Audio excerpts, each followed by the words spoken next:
Ayaw mandar.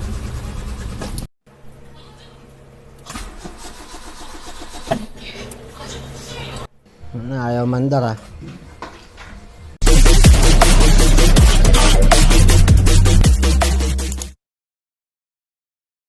So what's up sa inyo mga ka-DIY? So for today's video, hanapin natin yung sira ng aking sasakyan.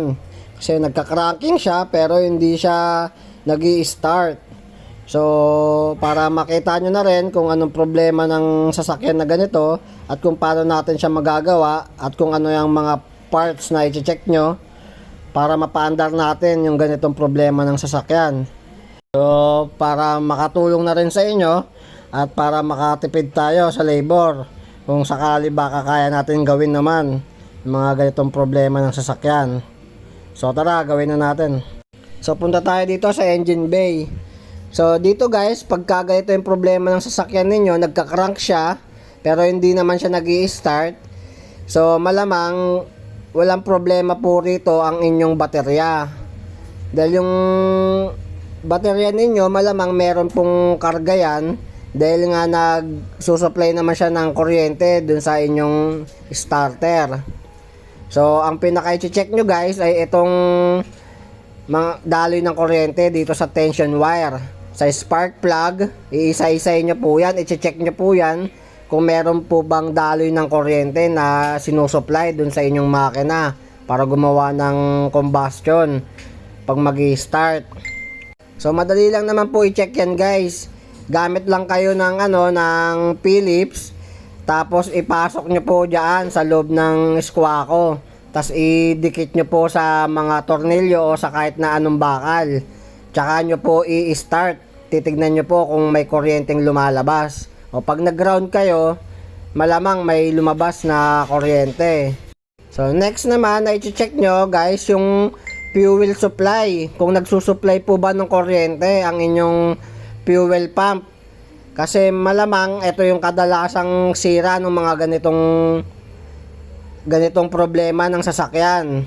So i-check nyo siya guys. Ito, luluwangan nyo yung tornilyo na yan, tsaka nyo i-start yung sasakyan, I mean i-on.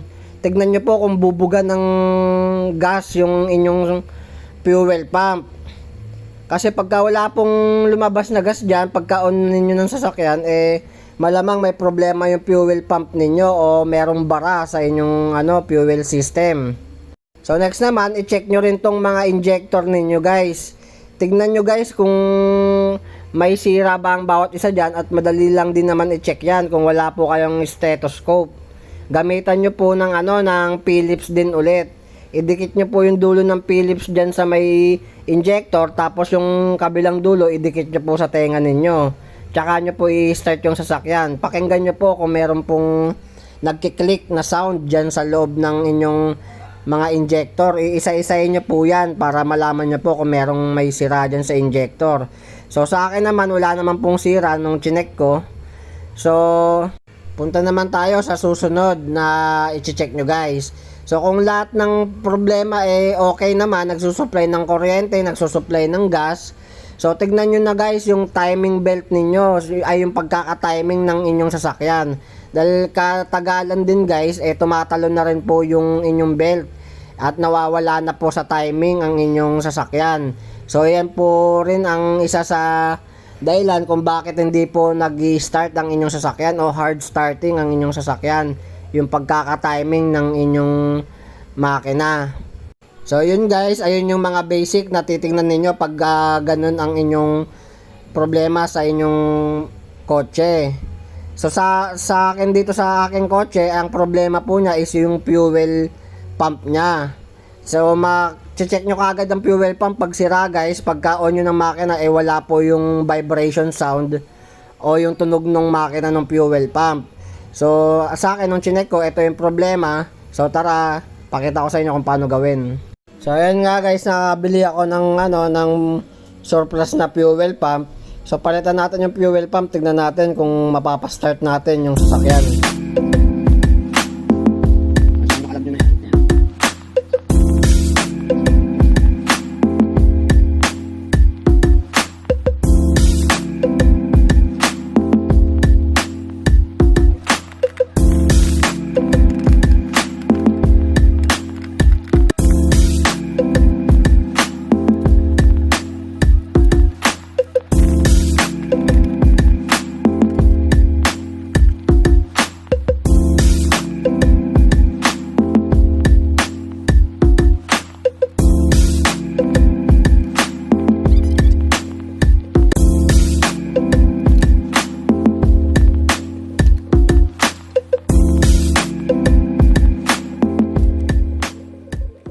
So after ko mapagpalit yung fuel pump guys, so ikakabit ko na. So titignan natin kung mapapastart natin yung sasakyan.